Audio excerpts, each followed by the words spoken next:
Hello there! Welcome to the Saroy channel, wherever you are in the world, and so much love to each and every one of you. I do hope you're doing remarkably well.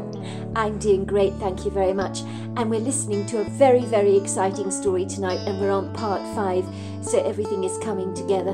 And now we know that Adam McPhrees was actually accidentally killed by a gunshot when he was literally attacked by a Bigfoot, but whether the Bigfoot intended to kill him is in fact debatable. But obviously the Bigfoot was very angry with him. So let's continue with part 5 of our story. "It wasn't Chance's fault," said Joshua gingerly. "I saw the whole thing with my own eyes. Chancer didn't have any choice but to shoot at the Bigfoot. Regretfully, the bullet ricocheted. It got Adam instead of the Bigfoot. The Bigfoot looked like it was going to hurt Adam.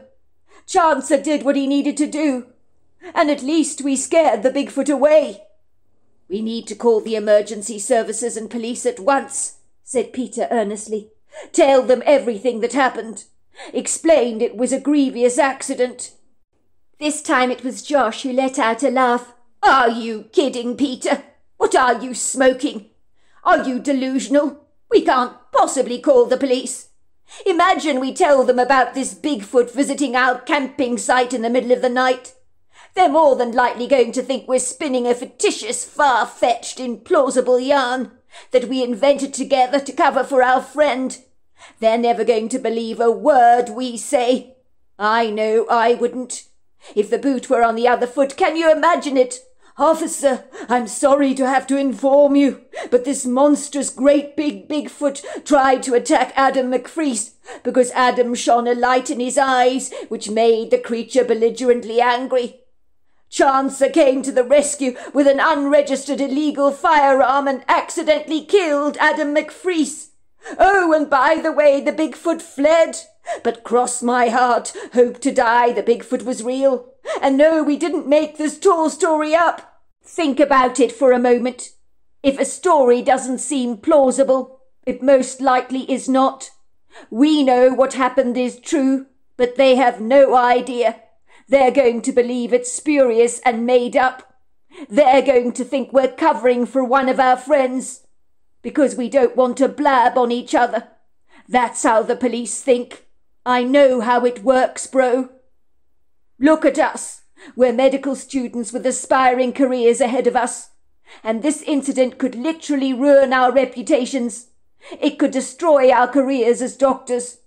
The police likely think the abominable snowman or Bigfoot is most certainly a fictitious creature of fiction. I know I did until tonight. Until tonight, everything I believe has been shattered.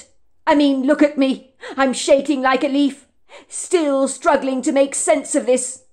I cannot believe or even fathom that this actually happened, but it did. And these creatures are real, and they do exist. But if we tell the police the true story, they are not going to believe a word of it, and I can assure you of that. Furthermore, look at the unfortunate fight that Adam and Matt have been having of late. Everyone knows about Matt's engagement to Tara Hewitt being torn to shreds by Adam's betrayal. The police will believe that Matt had a reason to kill his best friend in a moment of jealous rage, and that we're covering up for him, as we are close friends who don't tell on each other. You know what the police are like, always jumping to conclusions. They'll look at anyone who has a motive to kill Adam, and they're not going to believe in this Bigfoot stuff and nonsense for a single moment. Our tall story is going to be swallowed with a great deal of doubt and skepticism, and the police will believe we are hiding something. They still probably will, but if we get rid of Adam McPhrees' body, they cannot arrest us for anything, as without a body, there is no evidence." "My God, you're right, Josh. This isn't going to look good when we tell the police about the Bigfoot, and then they learn about Adam betraying his best friend by breaking up Matt's engagement. They're going to think this is a cover-up when they see that Adam died from a gunshot injury. Everyone knows from the stats that many murders stem from betrayals over love that has been lost. We've got far too much to lose with our medical careers ahead of us. said Josh. "We need to fix this problem before it comes back to bite us." "Well, what do you propose we do?" asked Matt. "I think we need to come clean with the police." "You're suggesting we should cover this up," he said, shaking his head. "I think it's a bad idea. I think we should tell them what happened." "I think we should cover this up," said Josh. "I really do. We need to be practical here, Matt, because you could be in deep trouble, mate. I think we should bury Adam's body further away in those trees over there. I notice Chancer has a trowel in the back of his truck. We can all take turns in digging the grave." "I agree with everybody here. We've got to get rid of this body," said Chancer. "But wouldn't it be easy to drop the body into the lake? I notice there's a boathouse with a few rowing boats in it. We could use one and take the body out into the middle of the water and just drop it in there." "Absolutely not. Think about it," said Josh. "If Adam goes missing, in the first place, the police will look in the lake. They'll send divers into the water, and they'll recover Adam's body, which will unfortunately reveal that he was killed by a gunshot. And then the first people they will look at is us. They'll know that we are responsible." "What about those cadaver dogs? They smell dead bodies. Supposing the police use one to track down Adam McPhree's body." "Very good point," said Josh. "I've been on a drag hunt in the UK. You can actually make a trail for those dogs to follow that leads to nowhere. We can play the same game with Adam's body. We drag it all over the grove to confuse any dogs, and hope to God it works, as the scent will be absolutely everywhere. If we bury him deeply enough and make the ground look as undisturbed as possible, we'll be all right. We can get away with this. Think about it. If there is no corpse, no arrest can be made, and we will keep stum." Everybody shook their heads despairingly, but finally all agreed that the story of the Bigfoot attacking Adam would not be believable to the police, and would likely look like a convenient cover story. In the end, Adam McPhree's deceased body was dragged over the woodgrove and positioned at the edge of the lake to entice a cadaver dog to believe that the body was actually in the lake. Finally, everyone set to work to bury Adam's body, and everybody said farewell to their beloved friend. Hearts were heavy with great regret over what had so tragically transpired. "It's Adam's parents I feel very sorry for," said Matt, shaking his head sadly. "I mean, not knowing what happened to their son is likely to eat them alive, but there is not much we can do about it." "So there you are," said Chancer, looking at Merrill through narrowing eyes. "That's what happened. We informed the police that Adam was missing. We told them we heard strange noises during the night, which was true on Matt's part, because he had heard grunts. The police were naturally very suspicious of your husband once they heard about the blow-up between Adam McPhree and Matt over Tara Hewitt. They suspected we were all hiding something, but without a corpse they couldn't prove a thing.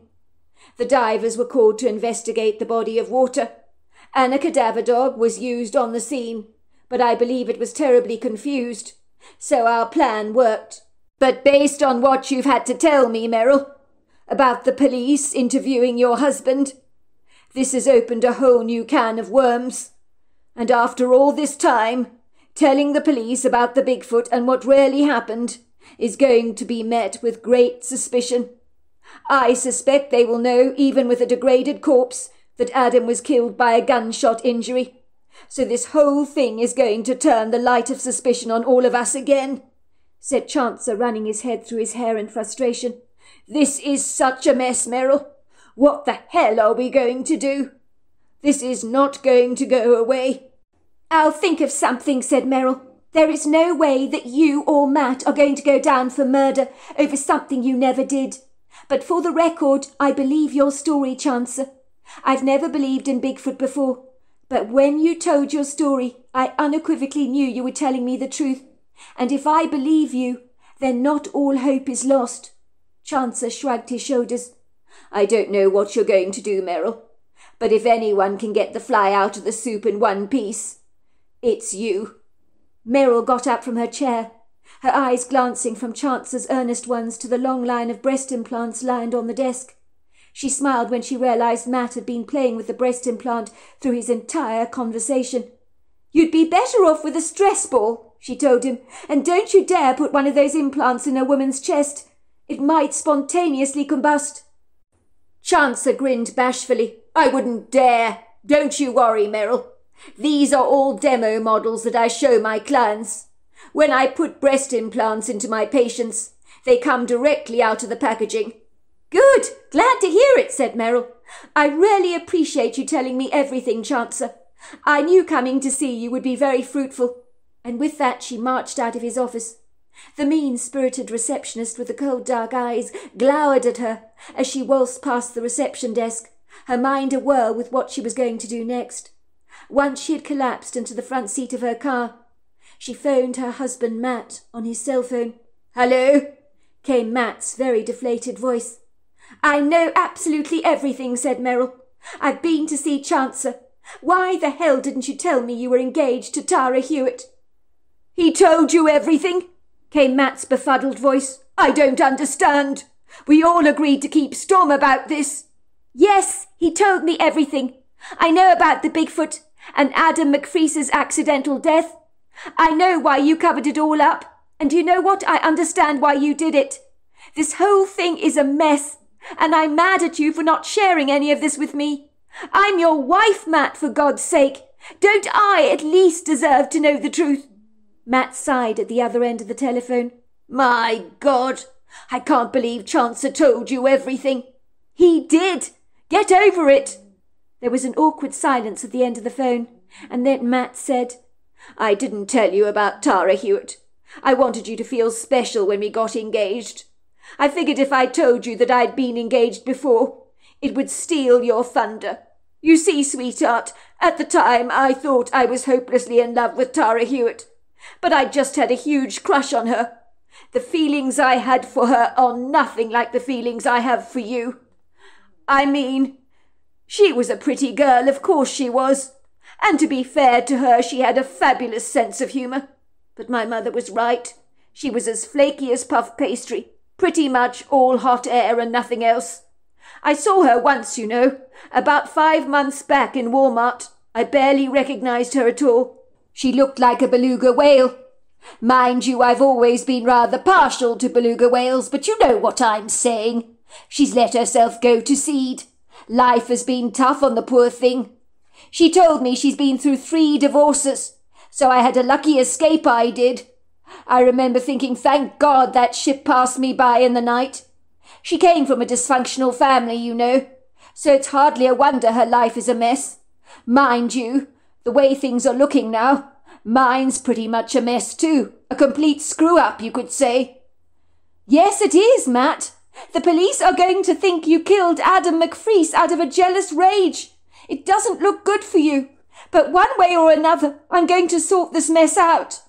What do you propose doing? Asked Matt. I don't think you should get involved, Meryl. I really don't.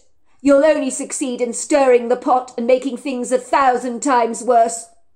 I think all we need to do is to maintain our story from all those years ago, not change it in any way. We explained that while we were on a camping trip, we discovered that Adam was missing. And if they say they discovered Adam was shot dead by an autopsy report that confirms this, we can all maintain that a stranger must have entered our campground and shot him. But I don't think that's going to wash, Matt. I really don't. You should see that Detective Wilder. He's sniffing around the place, and he really is on to you, Matt. He thinks you're behind Adam McPhree's death. He really does. I can see it in his eyes. But you believe the story Chancer told you? Oh, I 100% believe his story, said Meryl. He wasn't lying. But come hell or high water, I'm going to get you out of this mess, Matt, even if it kills me. Yesterday when Frida left for university in Boston, I wanted to tell you I thought my whole world had come apart, as if the rug had been pulled from beneath me. But now, the thought of losing you, no, it just can't happen. And I won't let it happen. Under any circumstances, I will do everything in my power to stop this. I'm sorry, sweetheart. I can imagine how desolate you must have felt after Frida went off to university. I know that Frida has been your whole world since we moved to Malden Hall, and I'm sorry I wasn't there for you. It couldn't have been easy to see her go off like that, given you've invested so much of your life in her over these last few years. Believe me, darling, it was not easy. But when that Detective Wilder came sniffing around our property, asking about your whereabouts, I thought I was going to be violently sick. As if in one day a wrecking ball had been thrown at my life.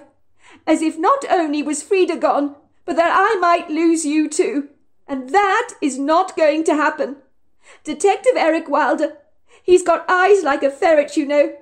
He had that kind of resolutely determined look on his face that I knew looked like he meant business. In that moment when he mentioned Adam McFree's disappearance all those years ago, I knew not only that the case had come back to haunt us, but that you were a key suspect in the investigation. When he mentioned Tara Hewitt to me, and told me he suspected you had not been completely forthright about her with me, I knew that something dreadful was about to happen, and I'm not wrong. We've got to stop this, Matt. We've got to stop it before things get out of hand. Matt sighed down the telephone. Meryl, please don't get upset about all this. We'll think of something. I'm sure we will. But I am sorry that I kept this secret from you for so long. We shouldn't have any secrets between us. You're right, sweetheart. You should never have kept this from me.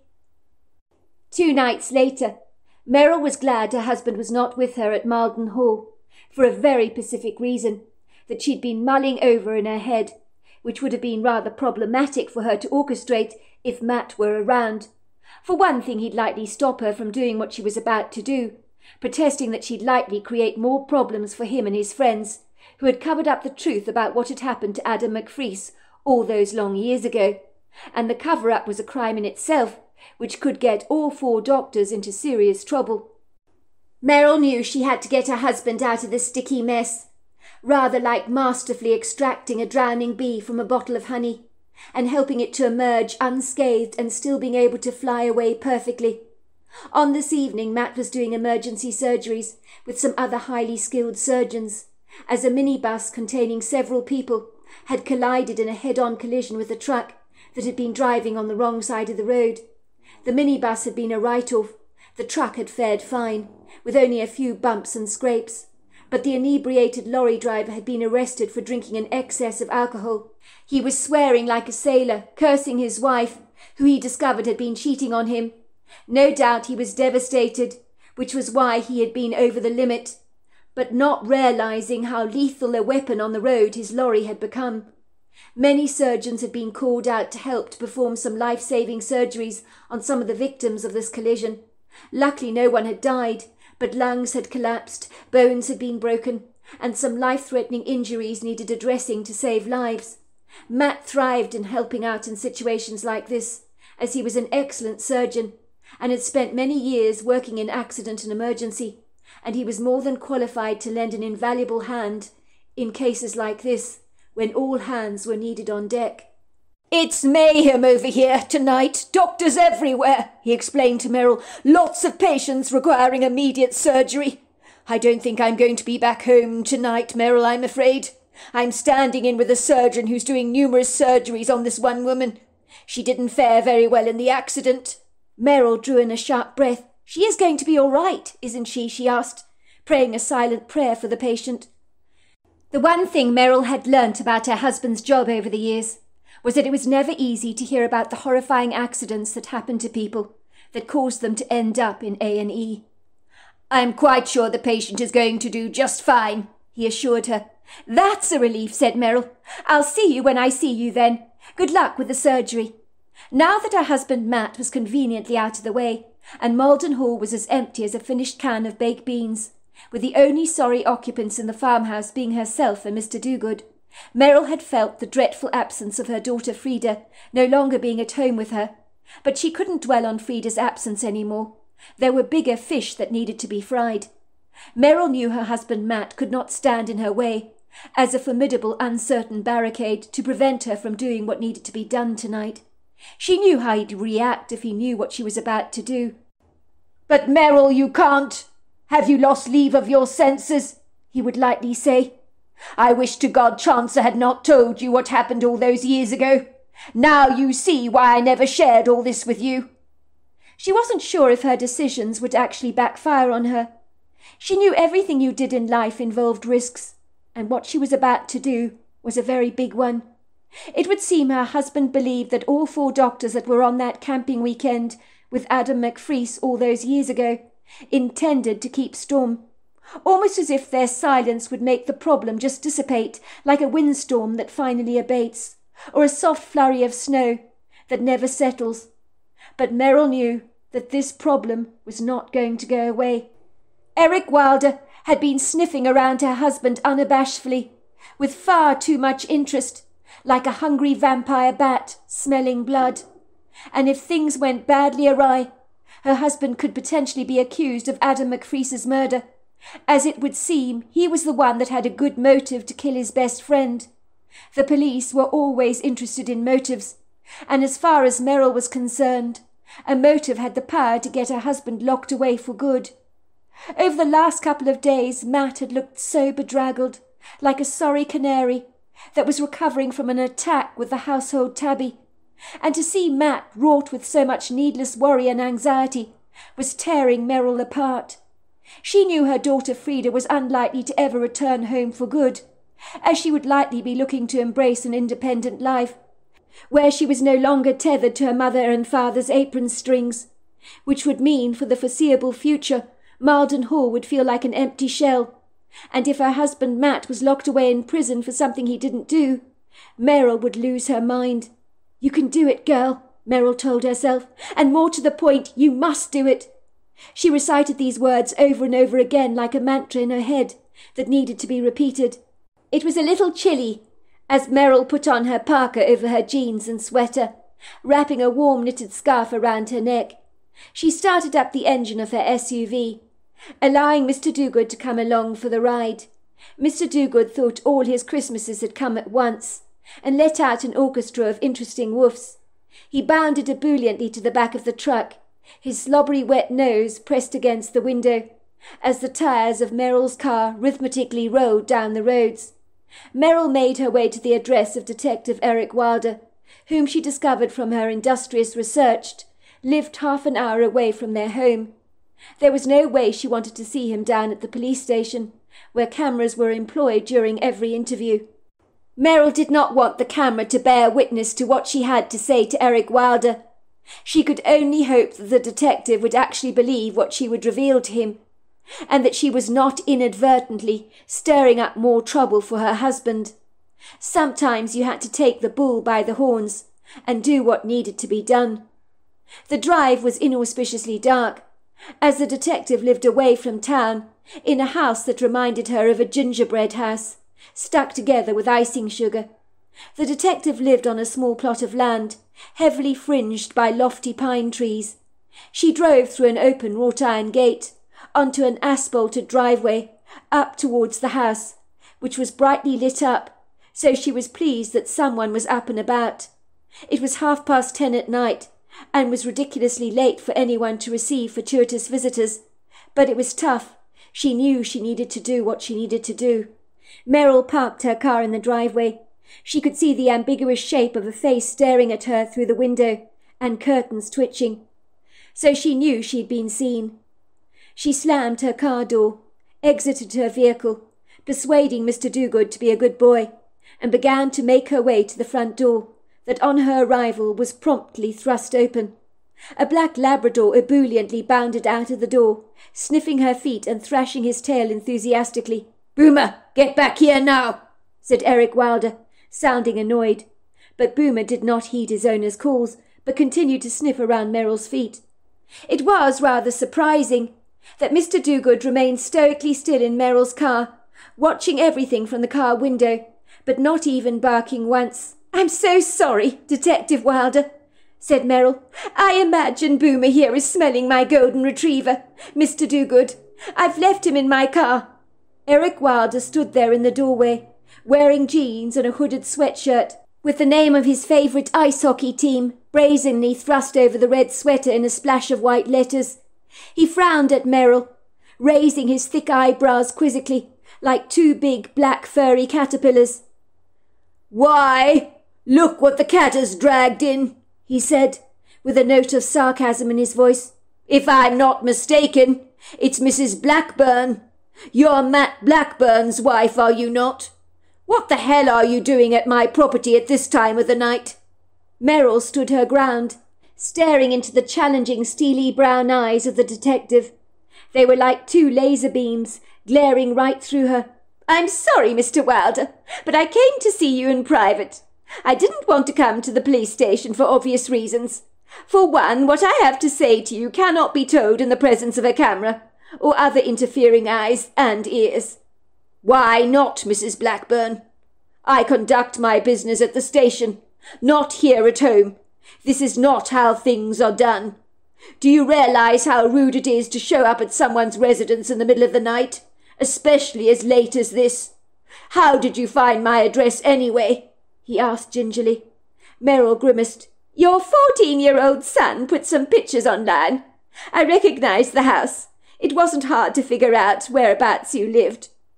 "You'd make an impressive investigator, Mrs. Blackburn," said Eric Wilder, unable to disguise his admiration, but still looking a tad annoyed by her unwelcome presence at his front door. "Are you not going to let our guest in, Eric?" said a young woman, pushing past her husband. She was wearing a silken dressing gown covered in bright, colourful flowers. She looked at Merrill apologetically. Her brown, spirited eyes twinkled with humour, and her olive complexion gleamed with robust health. "You must forgive my husband. He's not actually endowed with social graces or niceties, I'm afraid. He's inclined to be rather cantankerous at the very best of times. I should know. I'm married to the bugger. Please come in," she said. "Can I tempt you to a mug of hot chocolate topped with marshmallows? I make a mean cup of hot chocolate," she said, looking towards Merrill's car and letting out a delighted gasp. "Oh my God, is that your dog? He's so gorgeous. I love golden retrievers." "That's right, he is mine," said Merrill. "He won't be a problem, I promise you. I'm going to leave him in the car, if that's all right with you." "You can't do that," said the young woman. "It's lonely for him in the car. Bring him in. Boomer would be so happy to have a friend." Soon Boomer and Mr. Dogood were bouncing rambunctiously around the house, like two old friends that had known each other for years and years, and their enthusiasm seemed to knock the stuffing out of Detective Wilder, who couldn't help smiling at both of the dogs. Before long, Merrill was comfortably seated at the kitchen table, drinking the most delicious hot chocolate, while Eric's wife insisted on making herself scarce. "I understand you need to talk to my husband in private, so I will leave," she said. But there was a questionable curiosity in her eyes that suggested she was aching to know what Merrill wanted to share with her husband. Merrill liked her at once. She was a wholesome woman with the kindest heart, who was obviously Creole. Eric, who was sitting opposite Merrill, was drinking back his hot chocolate and studying her keenly, wiping away the white moustache of milk from his face. "Good stuff, this," he said appreciatively. "My wife makes the best hot chocolate in the entire world. So go on, Mrs. Blackburn. If you've got something important to say, say it." Merrill involuntarily shuddered as she shook somewhat nervously, considering the mountain that she had to climb with Detective Wilder. There was a tiny voice in the back of her head, parroting the words, "He'll never believe you. Never, never believe you." But Merrill refused to be discouraged. She made a steeple gesture with her hands. "I've come here tonight, Mr. Wilder. I know you think my husband killed Adam McFreese. I want to tell you, you've got that horribly, horribly wrong. What happened to Adam McFreese was a dreadful accident, and 4 medical students at the time panicked. And you know why they panicked, Detective Wilder? They were worried that people like you would never believe their story. Because the story I'm about to tell you is so incredulous, you'll be shaking your head and saying, 'I'm sorry, but that's crazy.' But hand on heart, Detective Wilder, it really happened, and I need you to hear me out." Merrill had certainly got the detective's attention, his eyes sharpened like that of a hungry hawk. "So you know what happened to Adam McFreese?" he said soberly. Merrill chewed her lip awkwardly. "Well, no, I did not when you visited Malden Hall to speak to my husband at the time. I did have a vague knowledge of Adam McFree's disappearance. Of course I did. What I also didn't know was that my husband knew exactly what happened to Adam McFree on that camping trip, as did the 3 other medical students with him. Meryl took a sip of her hot chocolate to steady her nerves and shook her head. "Go on," said the detective. "I knew your husband was hiding something, Mrs. Blackburn. I've been a detective all my life, and your husband is not a good liar. His body language gives him away. I knew he was not telling me something. He was very evasive and shifty." "He is a terrible liar," Meryl agreed. "Anyway, whatever you may think of my husband, Detective Wilder, Adam McFree was his very best friend. On the day that Adam died, the 2 of them had made up to a degree. Just so you know, Detective, I visited Chancellor Miller. He's a cosmetic surgeon, and a good one at that. I knew he was the balloon I could pop to give me the answers I was seeking, but I was not prepared for what he was about to tell me. But when I learned what really happened, I also comprehended why they covered it up at the time. If I were wearing the same shoes, I think I would have done much the same. And do you know what, Detective Wilder? I think you would have too in the circumstances. I came here, Detective Wilder, because I do not want my life to implode. On the day you came to Malden Hall, after the body of Adam McFree had been discovered, I knew the moment I saw you that you were a detective that would stop at nothing until you got an arrest, and you believed emphatically that my husband was guilty of Adam's death, because in your opinion he had a great motive. I mean, what could be a better motive? Engaged man seeks revenge on best friend who cheated with his fiancée.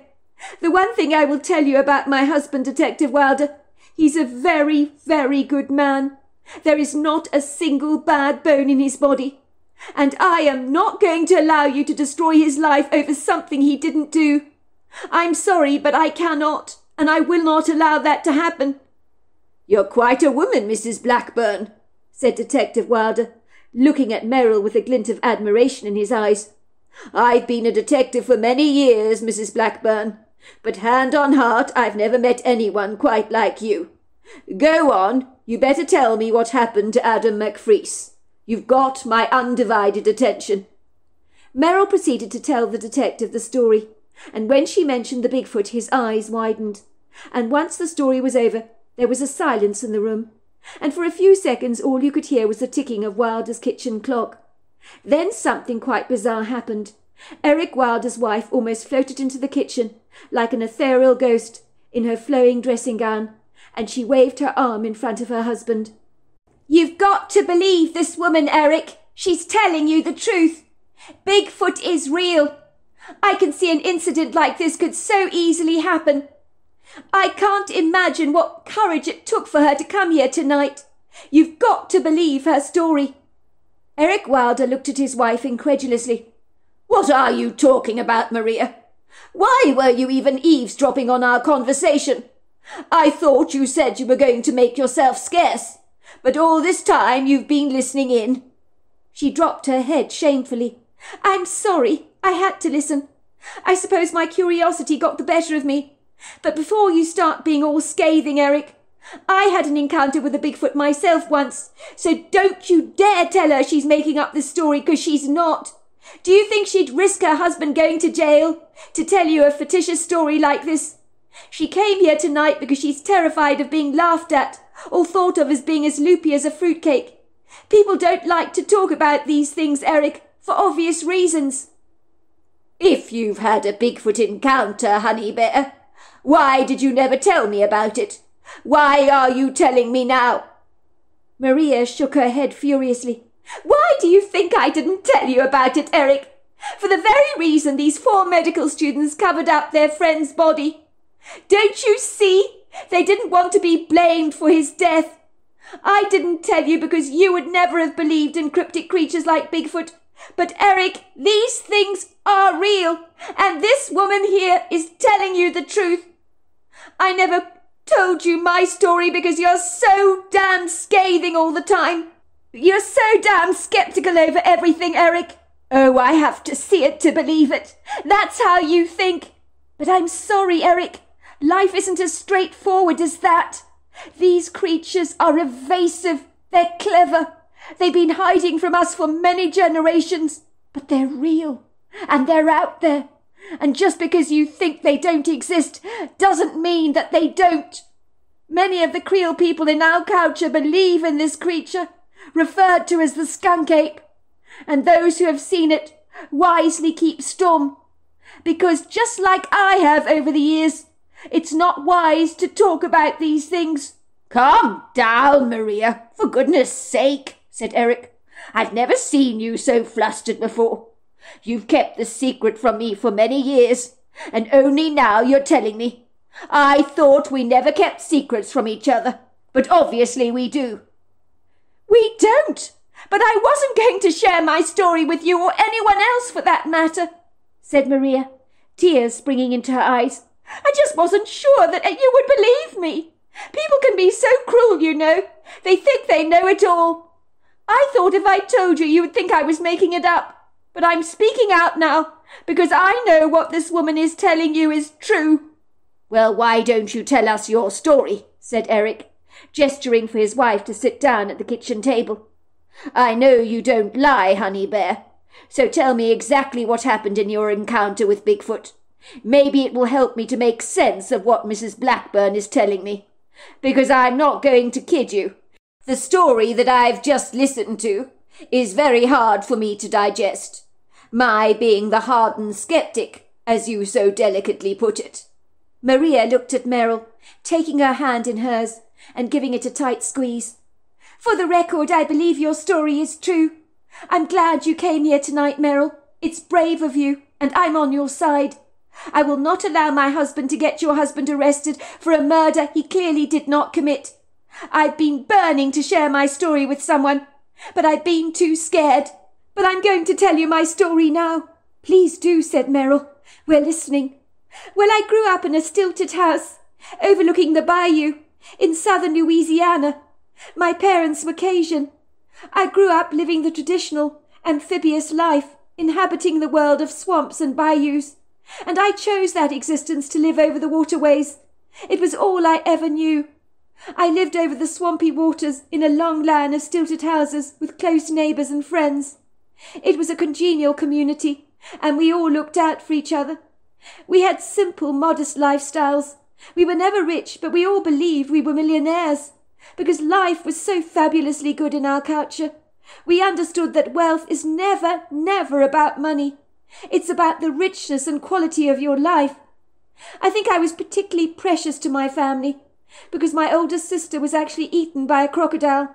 It happens, you know. She was very little, and my mother saw the whole thing, and was unable to do anything to stop it. That crocodile was quick to get his prey, seizing my little sister in his powerful jaws. She lay limp in them like a porcelain doll. I think one snap, and it was over for her. My mother turned her head for a brief second, and that crocodile grabbed my sister so clandestinely, slinking away in the water. My mother screamed, tried to grab the creature by the tail, but it was gone. In the end, several Cajun men found that crocodile and killed it, discovering my sister's remains that were partially digested in the cavity of the crocodile. My mother blamed herself for my sister's demise, so once I came along, she felt she had a second chance to be a mother again. But the problem is my parents smothered me with their love, never kept me out of their sight for a single moment. They were terribly afraid of me winding up in trouble with a crocodile, so I was fiercely protected, much more than other Cajun kids. I couldn't do this, I couldn't do that, and I don't mind admitting I felt as if I was wearing a chastity belt. My dad would take me on his motorboat all over the stunningly beautiful waters of the bayou, with the cypress trees, mosses, water lilies and reeds, and it was always so much fun for a little girl like myself. My dad was a remarkable fisherman, and on the waterways we saw a lot of wildlife as you do, waterbirds, snakes, frogs, you name it. I loved playing outside our property in the sunshine. One day everyone was getting together to enjoy Cajun shrimp together, and the locals were going to enjoy a party. The pleasing smell of wood smoke filled the air, along with delicious Cajun spices. And all the locals got together and they were dancing and they were singing and they were eating and they were having a fabulous time. But they were so distracted, most especially my parents. And for once in my life, no one was giving me any attention, and I felt so fabulously good. I was 14 years old. I often took the motorboat with my father over the bayou, but never ever alone. Let's just say when the cats are sleeping, the mice can get up to lots of mischief. I remember it was such a prepossessing day. It was fabulously warm. The bayou was magnificent, with the pretty sounds of the bird song and the insects. I decided I wanted to take the motorboat out onto the bayou myself, as nobody could see me. I was hungry for a bit of independence, something my parents had never given me. My father was always telling me I was too young for this, too young for that. I needed to wait until I was a little older to go out on the bayou on my own. Other kids my age were free to do whatever they wanted, but not me. My sister's death had made my parents far too guarded, overprotective, and frankly, totally suffocating. I was so excited to be out there on the bayou, on the motorboat on my own, and I decided to go to a very ambitious part where the Cajun men never ventured, and I never understood why, but I always urged my father, "Please, Daddy, can we go over there? Nobody goes over there. Can't we go there?" And he'd say, "No, we're not going." He'd tell me there were boundaries on the bayou, and this was one of them that should never ever be crossed, but he'd never tell me why. He was so secretive and evasive. So there I was, riding down the bayou in my motorboat, going to the very place I longed to visit, that my father refused to take me to, that he always said was off limits. My heart was fluttering wildly in my chest as if dozens of butterflies were flapping inside of me. I knew I was being naughty. When you're a wee kid and you break into your mum's pantry to steal the cookies, you're terrified of being caught. I knew I was doing something recklessly mischievous, and it gave me a thrill. When I entered that part of the bayou, it was so serenely quiet compared to the other waterways. I didn't hear birds, I didn't hear insects. It was hauntingly airy. So I noticed some of the cypress trees were covered with bones that were dangling off them like Christmas decorations. And then there were these strange cross signs on the trees made with sticks. And I got a profound sense that there was some kind of cryptic message on those trees that was actually telling me to keep away. I remember suddenly becoming terribly afraid. It was like I could sense in my guts that I was not meant to be there, and something didn't feel right. And now I understood why the locals didn't come to this part. Everything looked creepy. The trees, the vegetation, everything. Even the sunlight seemed to have dissipated in that particular part of the bayou, as so many of the trees hung over the edge of the water like decrepit old men that stole all the light. And that was when I saw him. I remember being astonished by this thing. He was built like a giant hairy man, easily 9 to 10 foot tall, 800 pounds. He was solidly built, very robust, with gargantuan proportions, hugely muscular, a face that was so human it astounded me. I got the impression he was very old. He was cantankerous and bad-tempered, and there was grey hair around his chin. His body was covered in long flowing black hair bespeckled with grey patches, and there was dry mud on his hair. When he saw me, he screamed like a banshee, charging towards the motorboat. He shook it violently. I've never seen so much rage. His eyes were burning with indignation. I got the sense I had trespassed into his territory, and he wanted me out. He shook the boat so furiously hard that I was thrown into the water. I was so scared. I swam under the water towards a reedy patch, taking cover there. I didn't stumble across a crocodile, but I did feel something large slithering past me in the water. My heart was thumping so loudly in my chest I could hear every single beat, but I remained hidden. I was so terrified I could barely move. Then I heard the spirited argument, 2 voices shouting at each other, engaged in a strange kind of chatter. The next thing I knew, a hairy hand picked me out of the reeds like a tiny doll, plopping me into my father's motorboat. And this time it was a female hairy giant. She was telling me to go, because next time she told me he'd kill me if I trespassed in that area again. She told me this in my head, and she told me he was a bad-tempered old man, but he would leave me alone if I would go now. I mean, all this just was communicated to me telepathically. I didn't need any encouragement, believe me. I was out of that area like a bat out of hell, and never ventured in those parts again. Nor did I tell my parents about the encounter, because they would have been furious if they knew what I'd done, especially if they knew I'd taken the motorboat out on my own. I remember asking my dad about why the locals never went to that part of the bayou again, and he said to me, "Maria, there are some things it is best you do not know." Eric Wilder rubbed his chin reflectively and said, "I believe you, Honey Bear. And I believe you, Mrs. Blackburn. I'm going to have to take this fragile case to a higher authority. But what you told me, Mrs. Blackburn, will remain strictly confidential." 5 days later, Meryl wasn't sure whether she should answer her cell phone, because the caller ID said unknown number, but she answered it anyway. "Hello, Meryl speaking. Can I help you?" Her husband was spreading jam over his toast, and Mr. Dogood was anchored around his legs, in the vain hope that Matt might just clumsily drop a crumb or two under the table. "Hello, Mrs. Blackburn. It's Eric Wilder speaking. Just so that you know, I've spoken to a high authority in regard to the death of Adam McFreese, and I want to inform you that the case is being closed, and the manner of Adam McFreese's untimely death has been labelled as accidental. I've been asked to warn you not to speak of this case to anyone. It must remain strictly confidential. Do you understand?" "Of course. I won't tell anyone. Thank you, Detective Wilder. Thank you so much." "No, thank you, Mrs. Blackburn. You've saved your husband's skin."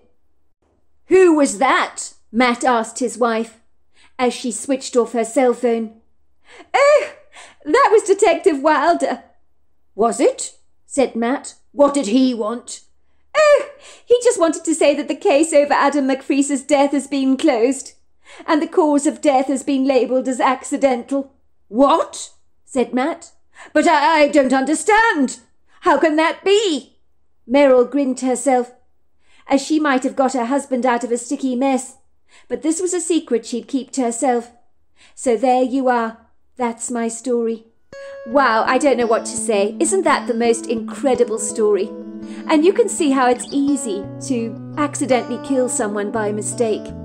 And then you have a story where a Bigfoot was involved, and you need to cover it up because you're so worried that nobody's going to believe your story.